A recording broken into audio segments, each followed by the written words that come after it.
Hello friends, எனக்கு நம்ம என்ன பார்க்க போகிற பைசெப். நமக்கு பைசெப் பெருசாகலாம் ஏன் என்ன காரணம்? எனக்கு மூணு சைடு பைசெப் போடும் பாருங்க. எப்படி போடணும்? ஃபஸ்ட்டு ஒரு சைடு ரோட் சைடு நல்லா பிடிச்சிட்டு ஒரு 15 3 செட் போடணும். நான் ஒரு கொம்பி 5 போடுறேன். ஃபுல்லாக கீழே மேலே போகணும். இந்த மாதிரி ஒரு ரோட்டு 3 செட் போடணும்.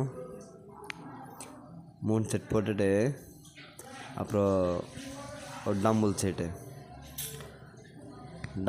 போடணும். 2 கையில் 2 டம்பிள் செட் ரெஸ்ட்டு ஒரே மாதிரி எடுக்கணும். ரெஸ்ட்டு வரீங்க இதே மாதிரி ஒரு 3 செட் போடணும்.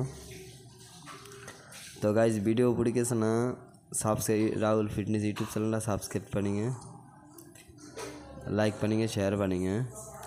மறுபடியும் டம்பிள் செட்டை முடிச்சுட்டு மறுபடியும் நான் பார்த்திங்களா பைசெப் எப்படி இருக்கோ.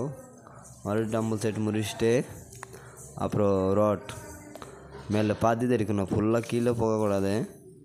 இப்படி ஒரு 3 செட் போடணும். அந்த பட்டமே இதாக கீழே ஹாஃப் போகணும், அப்படி மேலே எடுக்கணும். அதாவது எப்படி 3 செட்டுங்கிற ஃபாலோ பண்ணிங்க. கண்டிப்பாக எனக்கு பைசெப் இல்லைன்னா பெருசாகும், ஃபுல்லாக தெரியும். வீடியோ பிடிக்குதுன்னா லைக் பண்ணிங்க, ஷேர் பண்ணிங்க.